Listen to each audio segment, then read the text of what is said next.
Welcome to the 2023 VEX Robotics World Championship.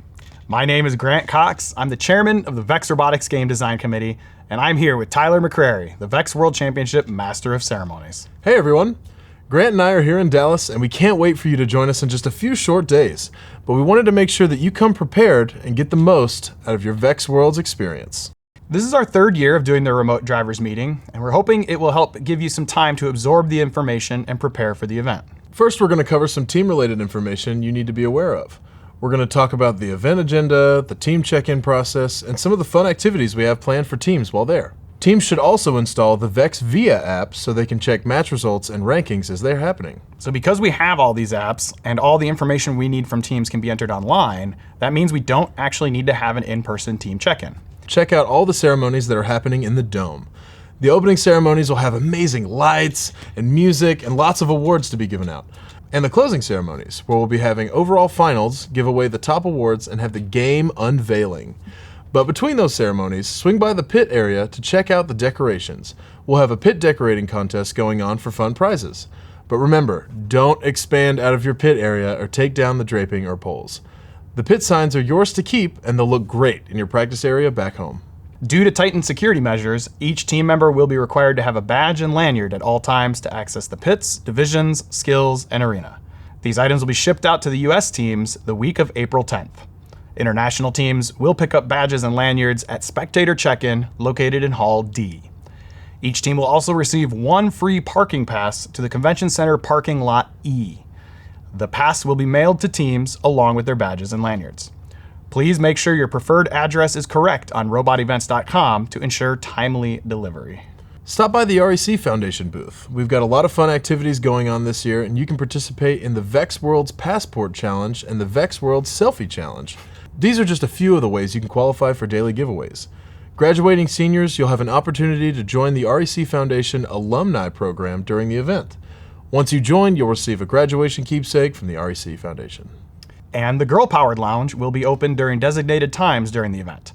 A few activities going on at this lounge include photo opportunities, daily giveaways and swag, featured speakers, and it's always just a fun place to hang out and make new friends. Once you have your VEX Worlds Passport card, head over to the exhibitor area. I hear you can always get a bunch of swag over there. Once you've visited all the exhibitors, you can turn in your VEX Worlds Passport card at the REC Foundation booth for a cool prize. Up next, let's talk about volunteering at the VEX World Championship. Event volunteers are the heart and soul of REC Foundation events. While you're at the VEX Robotics World Championship, please consider volunteering. Many of the volunteer positions don't even require technical skills or prior experience. This means you can get the best seat in the house, up close and personal with the action going on in your division. There are a ton of roles available, so check out the volunteer section of the 2023 VEX Robotics World Championship website or email volunteers@recf.org with any questions. And lastly, if someone gets lost or doesn't know where to go and can't figure out what to do, or even has questions about the app or online team check-in, where could they go for help? Pit admin, pit admin, pit admin. Help is always found at Pit Admin. Pit Admin is your one-stop shop to get any answers to any questions you have during the event. This is also where teams will go to pick up their medals. Exactly. So, Grant, can you tell me a little bit about how inspection is going to work this year? We'll be doing the self-inspection process again this year. We encourage all teams to go to the RECF library, download your inspection sheet, complete it ahead of time, and bring it with you to inspection.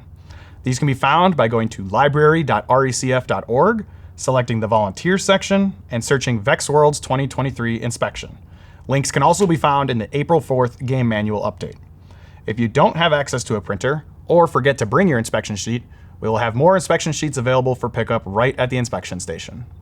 Inspection sheets must be completed and signed by both a coach and a team member before getting in line. Our inspectors will look over a few selected items before approving your robot to go ahead and get on the practice fields and compete in matches. Can teams do anything to make the inspection process faster? Absolutely. Teams should make sure that all of their robot components are legal for competition. As you all should know, VexIQ robots can only be built from official, unmodified VexIQ robot parts. Also, double check that your robot doesn't expand beyond 11 inches by 19 inches horizontally while moving around the field and playing the game. It can only expand when it's touching the expansion zone. So, after all that, what else should they know this year? Rule T17 says that teams should come to the field ready to play. Make sure your robots are in good working condition before coming to the field. And any accessories or carts or dollies or anything have to stay in the queuing area and are not allowed by the field. For sure. Grant, how will the competition be structured this year? Each division will have 10 standard playoff matches, just like a normal event. Then the champions from each division will make their way to the Vex Dome to play in the overall World Championship Finals. These finals will be another set of one match per alliance to show us what they've got. In order to determine the playing order of these alliances, they'll be ranked based on the score that they won their division with. If there are any ties, the first tiebreaker will be the sum of the two teams' total qualification match scores. That sounds good. What else you got? All teams should keep in mind two of the most important rules in any robotics competition, G1 and G2. Treat everyone with respect. And remember, this is a student-centered program. Students should be the ones doing the work, and even in the heat of a competitive moment, everyone should remember to be respectful to each other.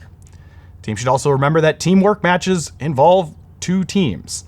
Both teams should get to play.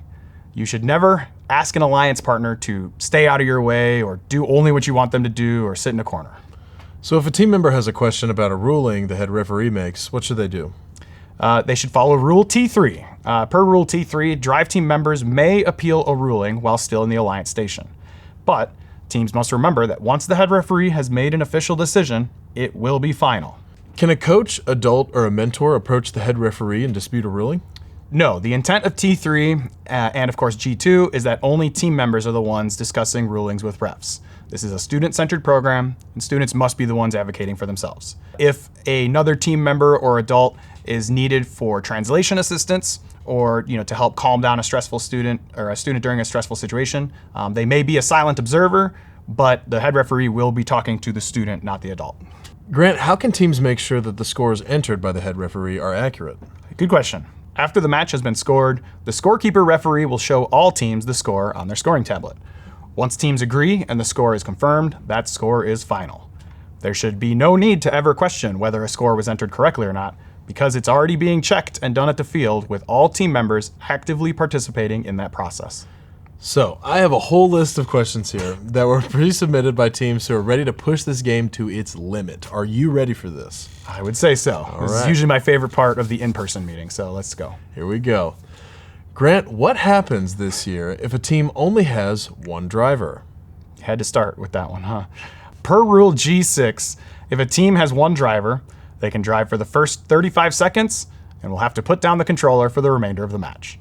Rules G4B and C describe some ways that a team can add a driver to a team if only one is able to attend Vex Worlds.